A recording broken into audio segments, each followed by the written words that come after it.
ओम शांति। बाबा good morning. आज बाबा के 20 अक्टूबर 2023 के महावाक्य हैं। बाबा ने सार में कहा, मीठे बच्चे, देश सहित सब कुछ भूल एक बाप को याद करो, तब कहेंगे मातेले बच्चे। इस पुरानी दुनिया से अब तुम्हारी बुद्धि हट जानी चाहिए। बाबा ने प्रश्न पूछा, बाप का ज्ञान किन बच्चों की बुद्धि में सहज ही बैठ जाता है? बाबा ने उत्तर में कहा, जो गरीब बच्चे हैं, जिनका मोह नष्ट है और बुद्धि विशाल है, उनकी बुद्धि में सारा ज्ञान सहज बैठ जाता है। बाकी जिनकी बुद्धि में रहता हमारा धन, हमारा पति, हमारा बच्चा, हमारा घर, जमीन, जो भी है, डैश डैश करके बाबा ने छोड़ दिया। मेरा मेरा मेरा जो करते हैं ना, वो ज्ञान को धारण कर ऊंच पद नहीं पा सकते। क्योंकि मेरा जब ये देह ही मेरी नहीं है, तो फिर देह से जुड़े हुए चाहे मित्र संबंधी है, चाहे धन दौलत है, चाहे गाड़ी बंगला है, जो भी है, वो सब चीज़ में भी जब तक मेरे में फंसे हुए रहेंगे, तब तक बुद्धि वहाँ से बाबा की तरफ नहीं जा सकती। पहले वहाँ से हटानी पड़े, फिर बाबा की तरफ लगे, तब ऊंच पद पा सकते हैं। तो बाबा ने कहा, बाप का बनने के बाद भी लौकिक संबंधों को याद करना माना कच्ची सगाई है। एक तरफ से हम कहते कि बाबा ही मेरा सब कुछ है, और दूसरी तरफ अगर फिर देख के संबंधों में हमारी बुद्धि लटकी अटकी भटकी रहे, तो बाबा कहते फिर समझो कि सगाई अभी कच्ची है। उन्हें फिर बाबा ने सौतेले बच्चे कह दिया, उन्हें सौतेला कहा जाता है। गीत सुना, मरना तेरी गली में। ओम शांति। मीठे मीठे बच्चों ने गीत का अर्थ तो आपे ही समझा होगा। अब जीते जी आकर के बाप का बनना है, और पुरानी दुनिया जिसको रौरव नरक कहा जाता है, उनको भूलना भी है और छोड़ना भी है ही। रौरव नरक को भूल फिर स्वर्ग को याद करना है। अपने को आत्मा समझ अपने बाप को याद करना है। पुरानी दुनिया बुद्धि से हट जानी चाहिए, उनके लिए पुरुषार्थ चाहिए, ऐसे नहीं हटेंगे।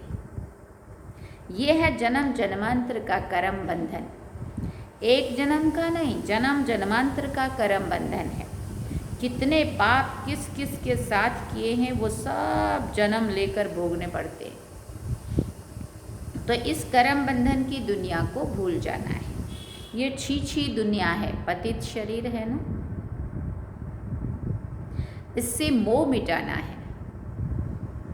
गरीबों का मोह सहज मिट जाता है, साहूकारों का मुश्किल मिटता है। ये भी बाबा जानते हैं, क्योंकि उन्हों को ही ज़्यादा मेरा मेरा रहता है। वो समझते हैं हम स्वर्ग में सुखी बैठे हैं, गरीब दुखी है। उनको ये लगता है कि हम तो, हमारे पास तो सभी सुख सुविधाएं हैं, हम तो बहुत स्वर्ग में पहुंच गए हैं।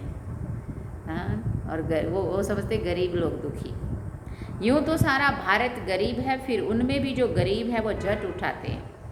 उन्हों के लिए ही बाप आते हैं। गरीबों को जास्ती वर्षा मिलता है। सब सेंटर्स में देखो, साहूकार कोई मुश्किल ठहर सकते हैं।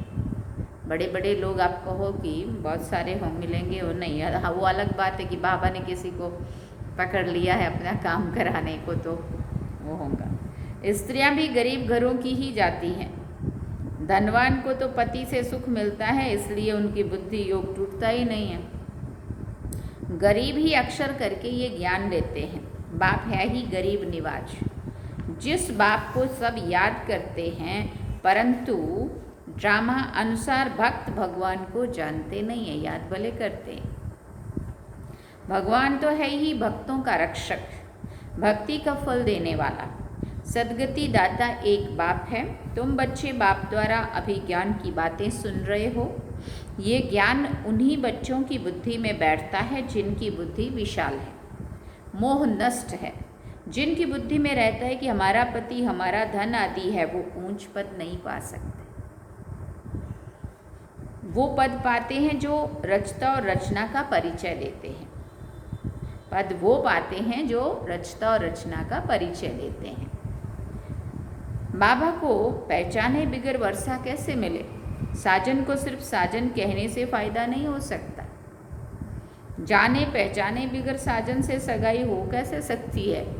हाँ, दूल्हे को ना हमारी जान ना पहचान, सगाई ऐसे थोड़ी होती है। पहले उसको जानना, पहले देखो सगाई के पहले भी उसके बारे में पहले जानते हैं, उसको पहचानते, फिर उसके साथ रिश्ता जोड़ते हैं और उसके बाद ही आगे का सब होता है। फिर कन्या की सगाई होती है तो उनको चित्र आदि दिखाते हैं, फोटो दिखाते हैं। अगर उस अभी तो वो रिवाज भी नहीं है।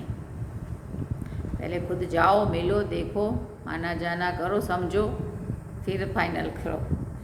तो भी उनका ऑक्यूपेशन को तो बताते हैं ना, अगर समझो फोटो भी दिखा दिया तो। यहाँ कोई कोई बच्चे अपने बाप को अथवा साजन को जानते ही नहीं, तो सगाई कैसे हो? बाबा के कैसे बनेगी जब तक बाबा को पहचानेंगे ही नहीं। नंबरवार है ना, कईयों की कच्ची सगाई है। पारलौकिक साजन को याद नहीं करते, लौकिक साजन को लौकिक संबंधियों आदि को याद करते करते तो गोया कच्ची सगाई है। हाँ, अगर बुद्धि दुनिया में भटक रही है तो समझो सगाई कच्ची है। उनको सौतेले बच्चे कहा जाता है, पक्के को मातेले कहा जाता है। मातेले बच्चे बहुत थोड़े हैं, फिर बाबा ने कहा बहुत थोड़े। हाँ, मातेले बच्चे बहुत थोड़े हैं। भट्टी में इतने पड़े, उनमें से कितने कच्चे निकल पड़े, अपने साजन को पहचानते ही नहीं हैं। जैसे पारा हथेली पर ठहरता ही नहीं है ना, वैसे ही याद भी इतनी मुश्किल है, घड़ी घड़ी भूल जाते हैं। 25-30 वर्ष वाले भी पूरा याद नहीं कर सकते। तुम बच्चे जानते हो पारलौकिक साजन स्वर्ग के 21 जन्म के लिए, पारलौकिक साजन स्वर्ग के 21 जन्म के लिए महाराजा महारानी बनाने वाला है। सृष्टि के आदि मध्य अंत को जानने वाला है। सजनियों को इतना समझाते हैं तो भी बुद्धि में बैठता नहीं है। नहीं, कई बार बोलते हैं घर में, इसको इतना समझाते फिर भी समझता ही नहीं है। बुद्धि पुरानी दुनिया के बंधनों में भटकती रहती है, समझते नहीं है कि मैं बंधन में हूँ। संबंध तो चाहिए एक का, बाकी सब है बंधन। बच्चों को समझाया जाता है एक से संबंध रखो, वो तुमको सृष्टि के आदि मध्य अंत की शिक्षा देते हैं। तुम जानते हो आधा कल्प है ज्ञान कांड, आधा कल्प है भक्ति कांड। ज्ञान कांड में तो 21 जन्मों का वर्षा मिलता है, वो है सतो प्रधान, फिर सतो प्रधान से नीचे सतो में, फिर सतो से गिरकर रजो में आना है। जब सतो पूरा होता तो ज्ञान कांड पूरा हो जाता है। द्वापर से भक्ति शुरू होती है, वो भी पहले सतो प्रधान भक्ति होती है, फिर भक्ति भी सतो रजो तमो में आती है। व्याभिचारी होने से भक्ति फिर गिरती जाती है। अब ये जानना और किसी को समझाना तो बहुत सहज है। तुम बच्चों को रौरव नरक से संबंध तोड़ एक से रखना चाहिए। एक बाप से संबंध रखने की प्रैक्टिस करो, फिर बाबा ने पक्का कराया। बाप को याद करने से ही विक्रम विनाश होंगे। गरीब अच्छी मेहनत करते हैं तो बलिहारी गरीबों की है, बाप भी गरीबों पर बलिहार जाते हैं। शुरुआत में कितने गोप थे, कितनी माताएं थी, कितने खत्म हो गए, बाकी थोड़े रहे हैं। माताएं भी थोड़ी रही, हाँ कोई कोई साहूकार घर की भी रह गई, जिनको निश्चय हुआ बाबा के ऊपर। तो बाबा कई बार कोई सुनाते थे, बाबा किसी के घरों में बर्तन मांज के गुजारा कर लूँगी, परंतु मैं ऐसी लाइफ नहीं जीऊँगी। बहुत बड़े बड़े घर के लोग, जैसे क्वीन मदर देवी आदि। अभी तुम्हें मूल बात समझानी है कि जिस भगवान को सब याद करते हैं उसका परिचय क्या है। पतित पावन बाप जो राजयोग सिखलाकर नर से नारायण बनाते हैं, उनको नहीं जानेंगे तो तुम पाप करते रहेंगे, बाप को गाली देते रहेंगे। सम्मेलन तो बहुत होते रहते हैं, वहाँ पर समझाने वाले बड़े तीखे चाहिए। समझाना चाहिए तुम वेदों की महिमा समझते हो, परंतु इससे कोई फ़ायदा तो होता नहीं है। फ़ायदा तो एक बाप से ही होता है, जिसको हम जानते हैं तुम नहीं जानते हैं। आओ तो हम आपको समझाएं। बाप को पहचाने बिना वर्षा कैसे मिलेगा? बाप का वर्षा है मुक्ति, जीवन मुक्ति, गति सदगति। ये अक्षर सुनाते ही बाप है। तुम बच्चों को याद रखना चाहिए। अब क्या याद रखना चाहिए? और कोई चीज़ से फायदा नहीं है। बाप को रचना की आदि मध्य अंत को जानना है। इसमें भी आधा कल्प है भक्ति कांड, आधा कल्प है सदगति ज्ञान कांड। भले सम्मेलन करते परंतु खुद ही मूंझे हुए हैं बेचारे, समझते कुछ भी नहीं है। तुम्हें सबको बाप का परिचय देना है। जब बहुतों को परिचय मिल जाएगा तब कहेंगे कमाल है। ये तो सारे सृष्टि की आदि मध्य अंत का राज चित्रों सहित बतलाते हैं। माताओं को बड़ा नशा रहना चाहिए। पुरुष मदद करने के लिए तैयार हैं, डायरेक्शन बाप देते हैं। करना कन्या माताओं को है, करना कन्याओं माताओं को है। आजकल कन्याओं माताओं की महिमा जास्ती है, अभी तो और ज़्यादा हो गई। गवर्नर प्राइम मिनिस्टर भी माताएं बनती हैं। कितनी खुशी की बात है। हाँ, बाबा का बच्चा और राष्ट्रपति, वो भी बहन, है ना। एक तरफ है वो माताएं, एक तरफ हो तुम पांडवों की माताएं। उन्हों को की उच्छल जास्ती है क्योंकि उनका राज्य है। तुमको तो 3 पैर पृथ्वी के भी नहीं मिलते। ये बिल्कुल सच्ची बात है। अभी भी हम मकान ढूंढते हैं, किराए पे मकान नहीं मिल रहा है। बाप तुम बच्चों को अनेक राज समझाते रहते हैं। तुम अभी स्वर्ग का वर्षा पाते हो। साजन तुमको श्रृंगारते हैं, महारानी बना देते हैं। ऐसे साजन से बुद्धि योग ना रखना, ये तो बड़ी भारी भूल है। जिनके द्वारा इतनी ऊंची प्राप्ति होती हो उन्हों को ही हम याद ना करें। बाबा कहते इससे बड़ी भूल और क्या हो सकती, बड़ी भारी भूल है ये। बच्चों को संभालते तो बहुत है, तुम सिर्फ ज्ञान और भक्ति का कॉन्ट्रास्ट बताओ। भारत में ही गाया हुआ है, दुख में सिमरन सब करे, सुख में करे ना कोई। सुख में क्यों याद करेंगे? अभी वो नई दुनिया स्थापन हो रही है, परंतु सुख का वर्षा भी तो पूरा लेना चाहिए ना। माता पिता जानते हैं हर एक कितना लायक है। मौत जब नज़दीक आएगी तो बताएंगे तुमने पुरुषार्थ पूरा नहीं किया है, तब तुम्हारा ऐसा हाल हुआ है। वो भी बताएंगे कि तुम किस किस्म की प्रजा में जाएंगे, किस किस्म के नौकर चाकर बनेंगे, सब बताएंगे। अच्छा, कई बच्चे समझते हैं आज हमने मुरली बहुत अच्छी चलाई। हाँ, किसी किसी को होता होगा ऐसा कि मैं तो मुरली बहुत अच्छी चलाई, परंतु नहीं, ये तो शिव बाबा आकर मदद करते हैं। अपना अहंकार नहीं होना चाहिए। तुमको तो बाप सिखाते हैं जो तुम सुनाते हो। हम थोड़े अपना थोड़ी सुना रहे, तो बाबा की मुरली है ना। मुरली बाबा की मुरली अच्छी है, सुनाने वाला तो कोई भी हो सकता है। बाप ना होता तो तुम्हारी मुरली काहे की, सही है ना। मुरली की बातें, जो मीठी मीठी बातें बाबा इतनी प्यारी शिक्षाएं देते हैं, तो बातें तो बाबा की है ना। सुनाने को तो कोई भी सुना देगा, तो सुनाने वाला महान नहीं है, लेकिन बात किसकी है वो महान है। तो बाबा कहते हैं ये अहंकार नहीं होना चाहिए। अगर बाबा नहीं होता तो तुम्हारी मुरली काहे की। मुरलीधर के बच्चों को मुरलीधर बनना चाहिए, नहीं तो ऊंच पद नहीं पा सकेंगे। भले कुछ न कुछ फ़ायदा हो जाता है। कोई सेंटर खोलते हैं तो बहुत आशीर्वाद मिलती है। इतना समय पढ़ाई की है तो आप ही सर्विस का करके सेंटर जमाना चाहिए। खुद सीखते हैं तो क्या औरों को नहीं सिखा सकते। ब्रह्मा कुमारी की मांगनी करते हैं तो बाबा समझ जाते हैं कि शायद खुद में इतना ज्ञान नहीं है। बाकी यहाँ आकर क्या करते हैं, बाबा तो समझाते हैं बादल आएँ, रिफ्रेश होकर जाएं और फिर बरसाएं। नहीं तो पद कैसे पाएंगे।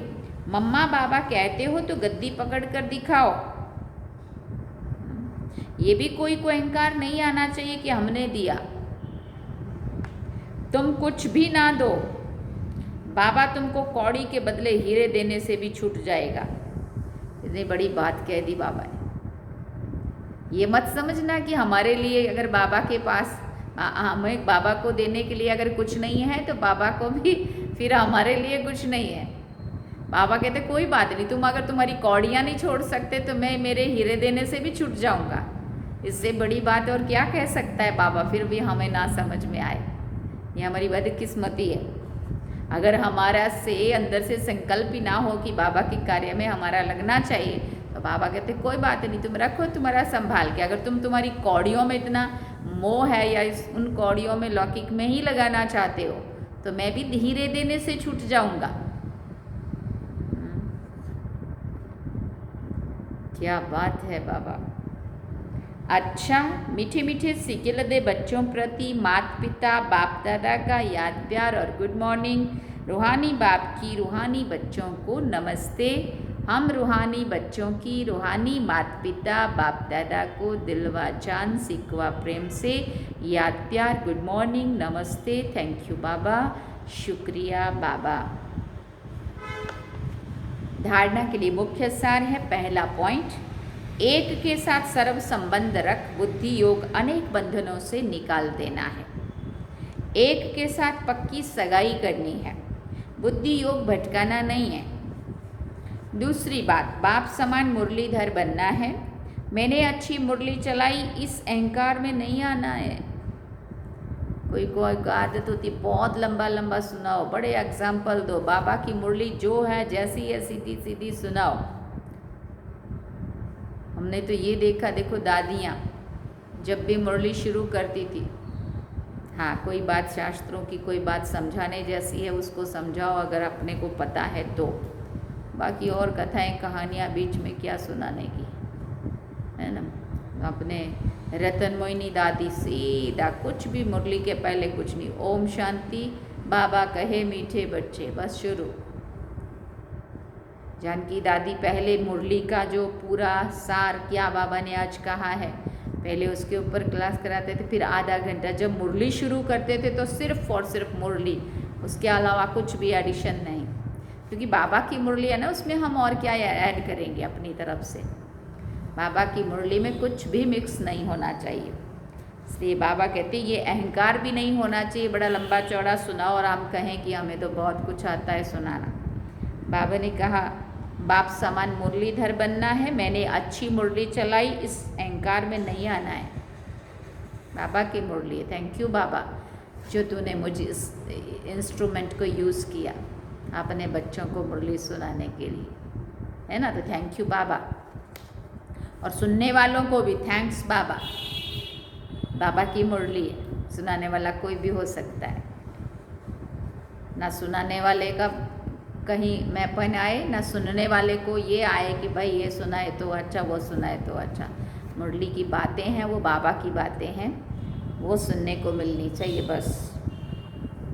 बादल भरकर वर्षा करनी है, पढ़ाई की है तो सेंटर जमाना है। वरदान में बाबा ने कहा बाप को सामने रख ईर्ष्या रूपी पाप से बचने वाले विशेष आत्मा भव। बाप को सामने रख ईर्ष्या रूपी पाप से बचने वाले विशेष आत्मा भव। ब्राह्मण आत्माओं में हम शरीक होने के कारण ईर्ष्या उत्पन्न होती है। ईर्ष्या के कारण संस्कारों का टक्कर होता है, लेकिन इसमें विशेष सोचो कि यदि हम शरीक किसी विशेष कार्य के निमित्त बना है तो उनको निमित्त बनाने वाला कौन है, किसकी सेवा में निमित्त बना है। सेवा तो बाबा की कर रहा है ना। वो बाप को सामने लाओ तो ईर्ष्या रूपी माया भाग जाएंगी कि वो भी बाबा की सेवा में लगा हुआ है। हाँ, कोई थोड़ी कर रहा है, कोई ज़्यादा कर रहा है। हर एक की जिसकी जैसी विशेषता है, वो अपनी अपनी विशेषता को बाबा की सेवा में लगाओ बस।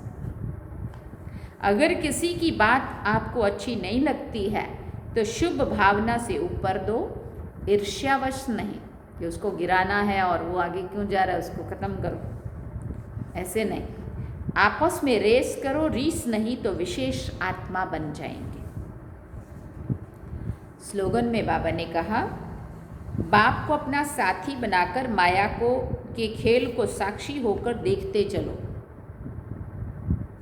बाप को अपना साथी बनाकर माया के खेल को साक्षी होकर देखते चलो। ओम शांति। भी और भी है, आज बहुत दिनों के बाद है। मातेश्वरी जी के मधुर महावाक्य आज मम्मा के भी हैं, पहले बीच में आते थे, अभी काफ़ी दिनों के बाद आ जाया। मातेश्वरी जी के मधुर महावाक्य तो सुनेंगे। अपना असली लक्ष्य क्या है, मम्मा कह रही है। पहले ये जानना ज़रूरी है कि अपना असली लक्ष्य क्या है, वो भी अच्छी तरह से बुद्धि में धारण करना है, तभी पूर्ण रीति से उस लक्ष्य में उपस्थित हो सकेंगे।